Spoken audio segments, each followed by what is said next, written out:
پھر دیکھیے اللہ نے سورہ آل عمران کی آیت 160 میں ارشاد فرمایا إِن يَنصُرْكُمُ اللَّهُ فَلَا غَالِبَ لَكُمْ، اگر اللہ تمہاری مدد کرے تو تم پر کوئی غالب نہیں آ سکتا. اگر اللہ تمہاری مدد کرے تو تم پر کوئی غالب نہیں آ سکتا، کوئی تمہارے اوپر نہیں ہوگا، پھر تم سب سے اوپر ہوگے. جو فیلڈ میں تم ہو، جو کام تم کر رہے ہو، اس میں اگر تم نے اللہ پر توکل کیا اور اللہ کی مدد مل گئی تو اب اس سب سے اوپر تم ہوں گے، پھر تم پر کوئی غالب نہیں آئے گا. بلکہ ایک حدیث مبارکہ مجھ کو یاد آ گئی، اور ایک حدیث بھی ہے اور واقعہ بھی اسی میں، اور یہ بیان کرنے والے بھی ہمارے نبی علیہ السلام. ہمارے نبی کریم صلی اللہ علیہ وسلم ارشاد فرماتے ہیں کہ ایک شخص پہاڑ کے قریب کھڑا ہوا تھا تو اس نے دیکھا اچانک بادلوں سے آواز آ رہی تھی کہ اے بادلوں، فلاں کسان کے کھیت میں اپنا پانی برساؤ، اس لیے کہ اس کی فصل جو ہے تو مرجھانے کے قابل ہو گئی ہے، اس کا کھیت برباد ہونے کے قریب آ گیا. تو اپنے ان بادلوں سے وہ کہہ رہا تھا، آواز آ رہی تھی کہ اے بادلوں، وہ فلاں شخص کے کھیت پر برسو تاکہ اس کا کھیت جو ہے لہلہانے لگ جائے. تو وہ حضور فرماتے تو وہ شخص جو پہاڑ کے قریب کھڑا تھا وہ حیرت سے دیکھ رہا تھا کہ یہ بادلوں کے اندر سے آواز کیسے آ رہی ہے، کون بول رہا ہے بادلوں میں. اس نے دیکھا کچھ ہی لمحے گزرے تھے تو اچانک بادل جو ہے سیاہ ہوا، پہاڑ کے اوپر چھم چھم بارش برسنے لگی، اور بارش کے پہاڑ پر جب بارش برسنے لگی تو پہاڑ سے ایک نالی بن گئی جس کے اندر سے پانی بہتا ہوا کہیں جا رہا تھا. تو حضور فرماتے کہ وہ شخص نے دیکھا کہ ذرا دیکھو تو صحیح یہ پانی کس کے کھیت میں جا رہا ہے، دیکھو تو صحیح کس کے کھیت میں پانی جا رہا ہے، کس کے لیے یہ بارش برسی ہے. تو حضور فرماتے وہ بارش برستی رہی، پہاڑ کا پانی نالیوں کے ذریعے کسی کے کھیت میں جا رہا تھا، تو وہ بندہ اس کا پیچھا کرنے لگا پانی کا کہ یہ پانی آخر کس کے کھیت میں جا رہا ہے. تو ایک کھیت کے قریب پہنچا تو اس نے کیا دیکھا، کھیت کے قریب سے وہ پانی گزر رہا تھا اور ایک کسان جو ہے وہ پانی کے ذریعے اپنی فصل کو سیراب کر رہا تھا. تو حیرت سے جا کر کے اس نے پوچھا کہ اے شخص تیرا نام کیا، تو ہے کون؟ تو وہ کسان نے کہا کیا کرو گے میرا نام جان کے، مجھ سے کوئی کام ہے آپ کو؟ کہا کام تو کوئی نہیں ہے لیکن بس میں آپ کا نام جاننا چاہتا ہوں، کیا ہے؟ اس نے کہا میرا نام فلاں فلاں ہے. تو وہ شخص حیرت سے کہنے لگا یہی نام تو میں نے بادلوں سے سنا ہے، کوئی آواز دے رہا تھا کہ بادلوں فلاں شخص کے کھیت میں اپنا پانی برساؤ. اللہ اکبر.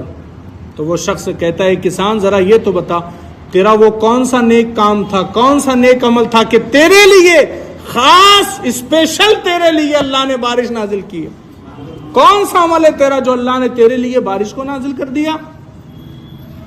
کہ عمل تو میرے پاس کوئی نہیں ہے، بس اتنی بات ہے کہ جب میرا کھیت تیار ہو جاتا ہے، جب میں اس سے جب ذخیرہ نکال لیتا ہوں، غلہ جب جمع ہو جاتا ہے تو میں اپنے کھیت کے غلے کے 3 حصے کرتا ہوں، 3 حصے کرتا ہوں. اچھا، اور ان 3 حصوں کا کیا کرتے ہو؟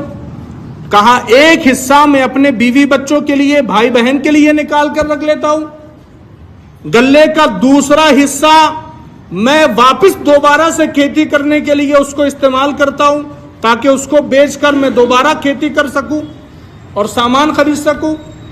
کہا 2 ہو گئے. تیسرا؟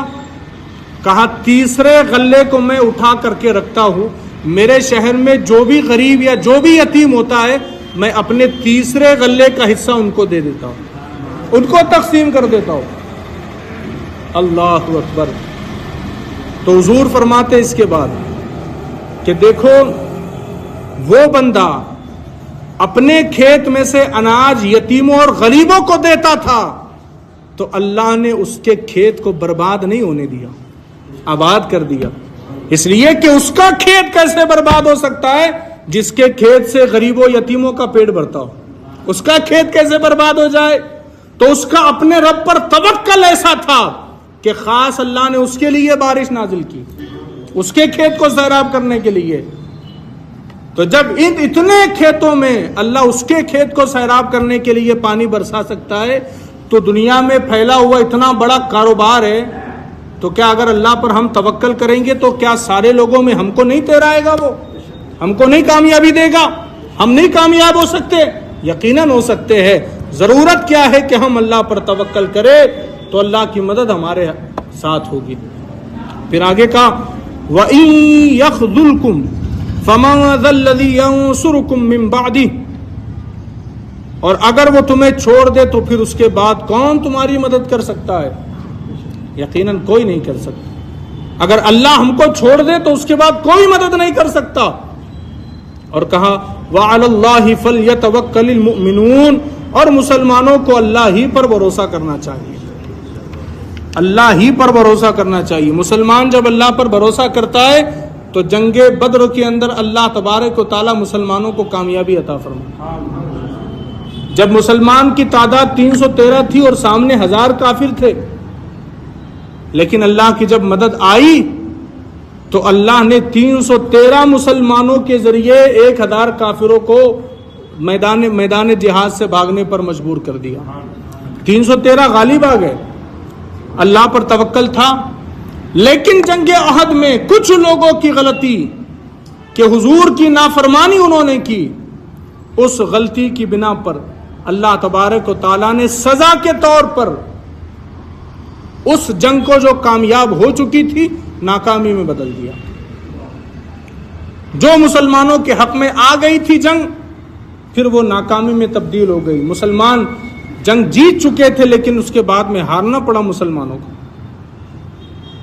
تو اللہ پر توکل بہت زیادہ ضروری ہے۔